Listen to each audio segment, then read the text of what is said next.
Hey guys, what's up and welcome back to the channel. We got some more Hail Caesar coverage for you today and taking a break from covering the factions. So we're going to take a look at just the game's special rules here, or unit special rules, and just run through them real quick with you guys and kind of discuss some of the more relevant ones, more salient ones for you. So, starting off here, Brave, we've seen that several times as we kind of looked at all the various ancients and classical lists. So, always pretty useful, right? Shaken units rally without an order, so anytime you can essentially free up giving orders and not having to take that chance of possibly failing an order. Is just a great thing. So anytime again you increase in efficiency there by having to do fewer things than your opponent, that's certainly a bonus. That being said, unfortunately, at least in the classical list, we didn't see Brave come up too many times. Crossbows, I don't think we saw at all. That's more going to be for the later periods that Hail Caesar covers, but we'll take a look here. So it's pretty nice that enemy morale is capped at 5 up. So I would assume there that it can't get better than 5 up, the way that's worded. The downside with crossbows, of course, is just being a little bit slower to get multiple shots off.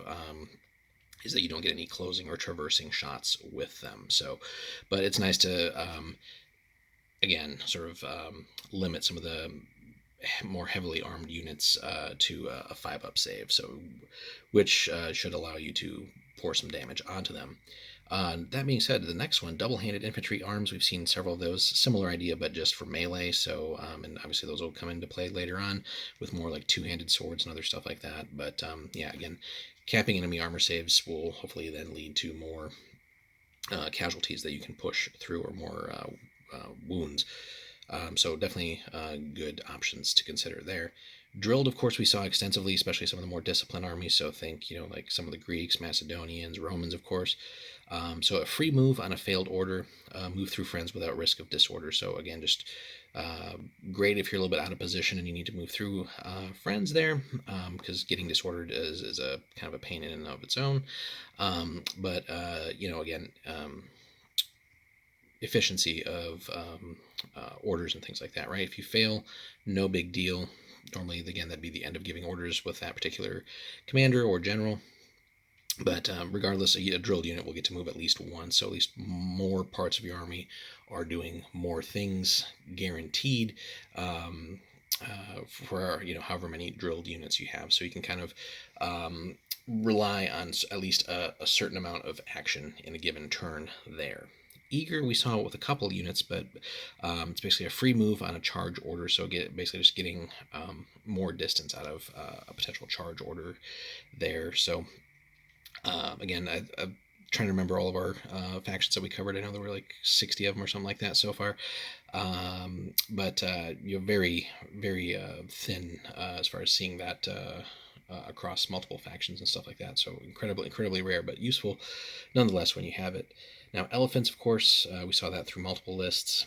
And again, there's certainly more details to cover with elephants, which probably deserves a separate video at some point.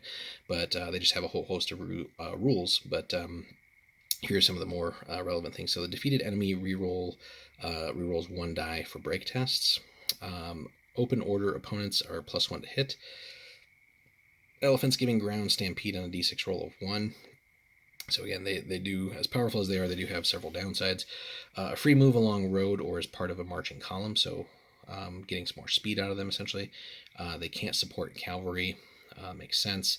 And cavalry charging elephants lose their charge bonus and risk becoming disordered, which is a great counter to maybe an opponent who is cavalry heavy. If you can field elephants, not so much necessarily just to kill stuff with them, but just to disrupt some of their cavalry movements.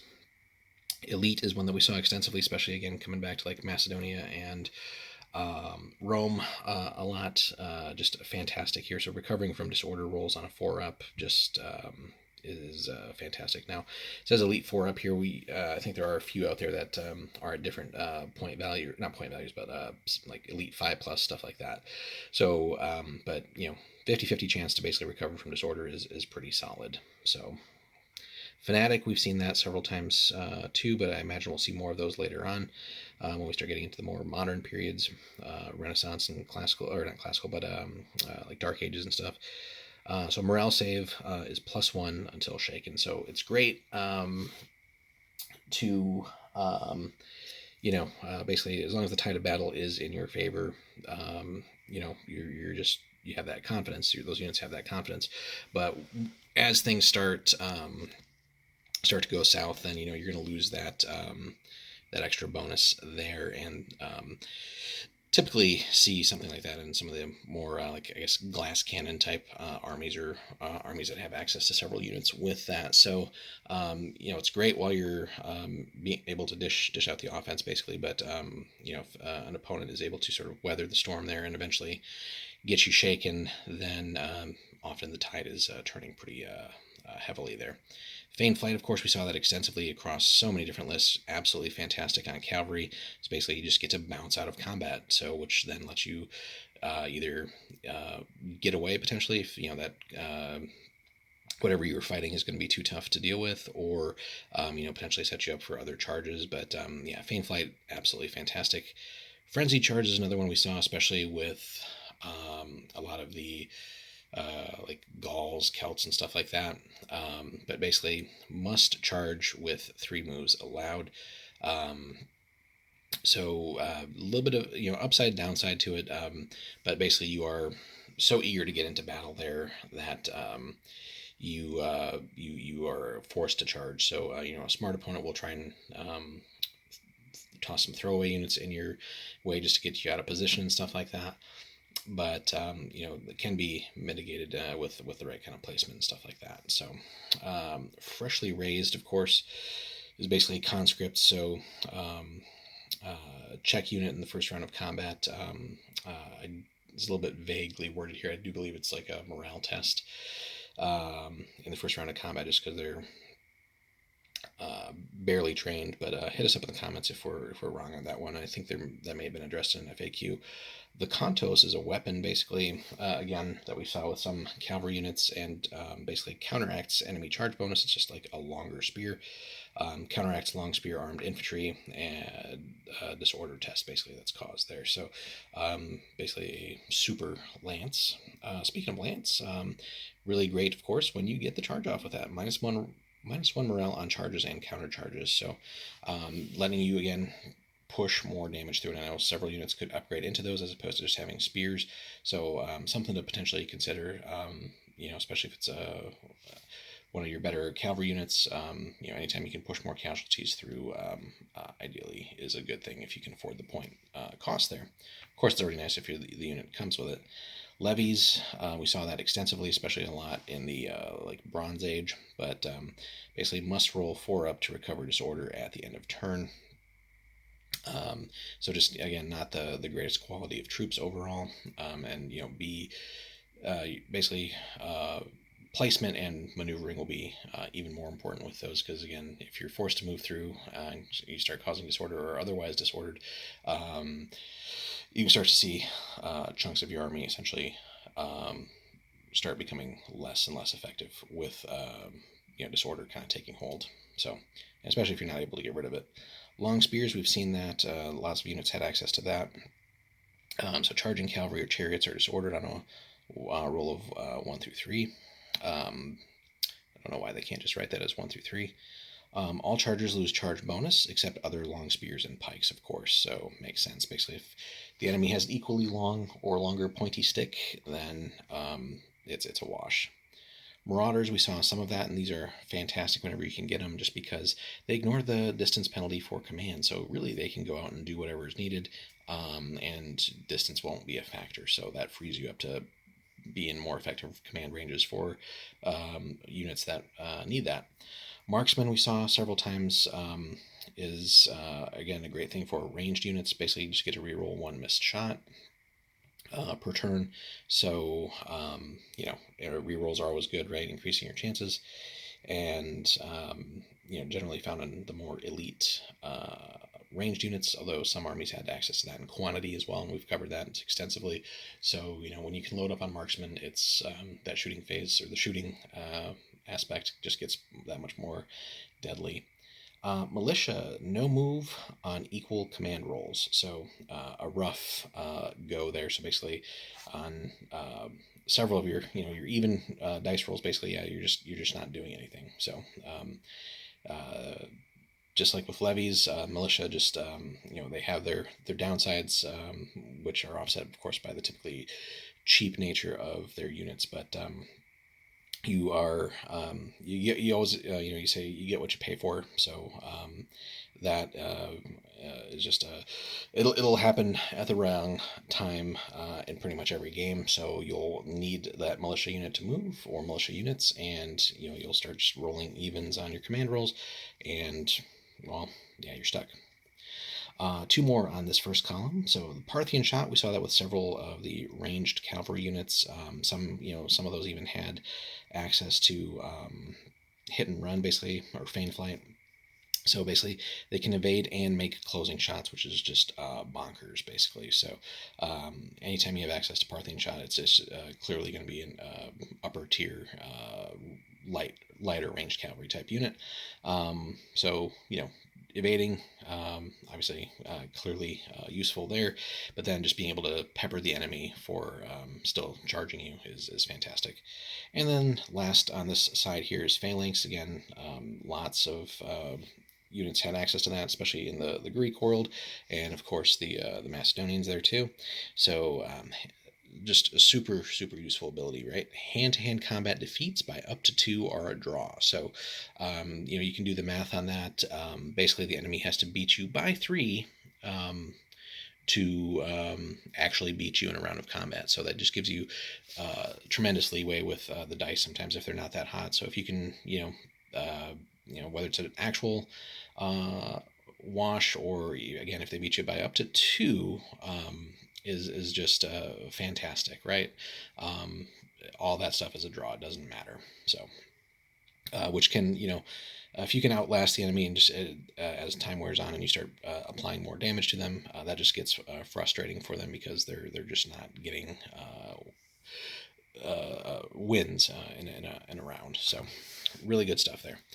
So, moving on, Pig's Head, we didn't see that really yet as far as I remember, but basically fighting units supported by 2 from the rear. There's more on that, which again probably deserves a separate video. Pikes, again, we saw several units have access to that, but again, more famously I would say, the Macedonians. But cavalry chariots cannot charge pikes unless disordered, or Cythe Chariot. Cavalry chariots charging disordered pikes must test for disorder still, and chargers lose their charge bonus except for other pikes, and basically phalanx also applies. So pikes are just the obviously the top tier of the long pointy sticks there. So and at some point probably deserves a video too on just like pike and phalanx tactics and stuff like that. Pilum, of course, Roman, almost exclusively. So basically, enemy are -1 morale save in the first round as they get showered with the Pilum. So just fantastic there. Already makes the generally superb Roman infantry, just a little bit more killy in the first round, and takes some of the sting out of hopefully what the enemy is doing. So. Good stuff there. Cythe Chariots are nasty, so they get Frenzy Charge, which again can be a little bit of a downside. Drilled Heavy Infantry can open ranks on a roll of 4, 5, or 6, and there's just ways to counter these. But defeated enemy becomes disordered automatically, and Cythe Chariots are removed after 1 round, and then they cannot support or be supported, obviously, because of the scythes. But in the right circumstances, they can do some damage. But there were certainly counters to them, so you got to be very careful about when and where you're employing them. Slings, we saw that so often, especially so many of the Bronze Age units being one of the more primary weapon or long range weapons. But basically, enemy are -1 morale at short range, so just one of the deadlier things when especially armies that are fielding multiple slinger units, basically, and then even deadlier when combined when said slinger units have stuff like marksmen and so on. So steady, we didn't see too much of that yet, if at all. Doesn't ring a bell right now on some of the things we covered, but basically you ignore the first 6 for break tests each turn, which is fantastic, right? anytime you can just ignore something, especially where some of these rules are kind of like once per game things, um, something that's every turn like that is fantastic. Speaking of re-rolling or ignoring, stubborn, we saw that several times. Some of the more elite units, right? So just re-rolling failed morale saves. Fantastic. A way to avoid damage, basically. So, again, morale saves and Hail Caesar are essentially armor, or take the place of armor saves. So basically, reroll armor is pretty good. Subunits again really deserve a separate video, so we're just going to be brief here because that's can get rather complicated in the game. But basically, the unit and subunit must remain within one move's distance. So there's several units out there like the chariot runners that kind of formed subunits of those. Testudo, again, another great thing for the Romans. So a free move, +2 morale saves from range attacks. So I think the Roman legions were like 4 up morale, so basically 2 up morale against range attacks. So again, really shouldn't be taking much in the way of casualties. Counts front all round to range attacks, so you don't essentially have a flank to range attacks. You don't get to make any range attacks yourselves, and then if somebody does make contact, though, then you reform into a battle line. So good stuff overall. Tough fighters, we saw that several times too. Often, again, like the Gaul, Celt, Germanic type units. Reroll 1 missed combat attack. So just like being able to reroll things for range and so on and so forth. Turn after turn after turn, having that one reroll just hopefully will push that much more damage through. So always a good one to look out for. Valiant, we only saw a couple of times, but basically this is one of those once per battle things. But you get 1 break test reroll, which can keep said unit around, or unfortunately, if you flub the roll, then that's their once per battle ability, and then they're potentially still running or breaking. Wavering, we saw that with some of the weaker units too. So basically, you take a break test whenever you take a casualty, which is rough. So again, think more cannon fodder type units. They're not going to like taking damage, and generally aren't going to be like the best armed or armored anyway. So very rough to keep them around. Wedge formation, we saw. No, I don't think we saw that just yet. So I imagine we'll get that in more Dark Age medieval factions. So a free move counts as front to all attacks, counts front all around for its own range attacks. +1 morale save against all attacks. Cannot support or be supported except by enclosed friend. Can make own attacks all round. Enemy giving ground to front are burst through. That's the sort of the key offensive benefit there.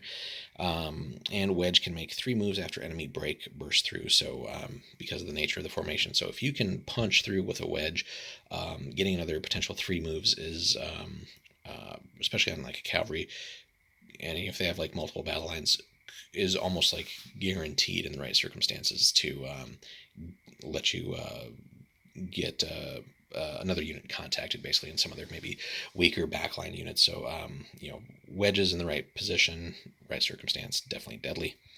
And then last but not least is wild fighters. So again, typically on a lot of the Gaul, Brit, Germanic, Celt type factions and units, reroll missed combat attacks in the first round of the game. So that's generally, again, a lot of those units are more glass cannon, and they throw a bucket of dice, but after that they kind of their sustain values drop significantly. So it's very important for those to get like charges off and just cause as much damage initially, because they're often more lightly armored than a lot of their opponents. So getting a reroll on all your attacks in that first round of the game, first combat round, is absolutely critical, but can be super deadly too. And will certainly help those types of units punch through and break some of the enemy's lines. So that's a quick summary of the rules for Hail Caesar, guys. I know there's way more detail that we can get into. and a lot more intricacies of the game, especially with things like elephants, some of the special formations, chariots, and stuff like that, which we'll cover in separate videos for you guys. But hopefully you found some of those useful. Hit us up in the comments too, which some of your favorite abilities are, and how you, to what extent you factor those in, or access to those when you're building a faction and building a list to play. So hit us up there, guys.